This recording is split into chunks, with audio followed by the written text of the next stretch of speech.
இது அளவீட்டியல் பகுதியில் உள்ளது. திண்மம், திரவம், வாயுக்கள். அதில் இந்த உள்ள பொருட்கள், வாயுன்னா காற்று, திரவம்னா இப்படி, திண்மம்னா இது. இதோடைய அடர்த்தியை பார்க்கலாம். இப்போது பொருட்கள், காற்றுடைய அடர்த்தி காற்று ஒரு வாயு, அப்படி தானே?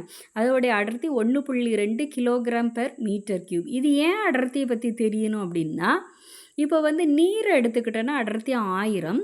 மண்ணெண்ணெய் நீரில் மிதக்கும். என்ன காரணம்? மண்ணெண்ணெய்க்கு அடர்த்தி குறைவு, நீரை விட அடர்த்தி குறைவு. நீருக்கு 1000னால அப்போ அதிகமான அடர்த்தி உள்ள பொருள் நீரில் என்ன ஆகிடும்? நீர் கீழே இருக்கும்.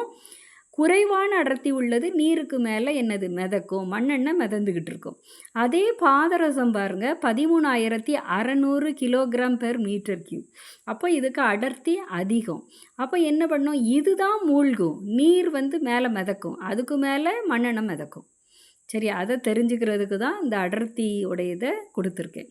திண்மம் அப்படின்னு எடுத்துக்கும் போது மரம், அலுமினியம், இரும்பு, தாமிரம், வெள்ளி, தங்கம் இவ்வளவு இருக்குது.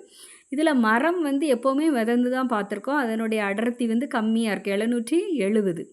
அலுமினியம் பார்த்தா 2700, இரும்புக்கு 7800, தாமிரம் 8900, வெள்ளி 10,500, தங்கம் 19,300.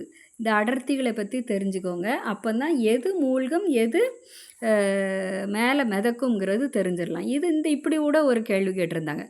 இரும்பு கொண்டு பாதரசத்தில் மிதக்கும் எப்படி அப்படின்ட்டு கேட்டிருக்காங்க. இரும்பு நம்ம என்ன நினைப்போம்? மூழ்கிரும், வெயிட்டாக இருக்கும் அப்படின்னு நினைப்போம். ஆனால் அதோடைய அடர்த்தி 7,800. பாதரசத்தின் அடர்த்தி 13,600. அப்போ பாதரசம் என்ன பயிரும்? கீழே தாழ்ந்துரும். இரும்பு மேலே மிதக்கும், 7,800 அடர்த்தி இருக்கிறனால. சரியா? நன்றி.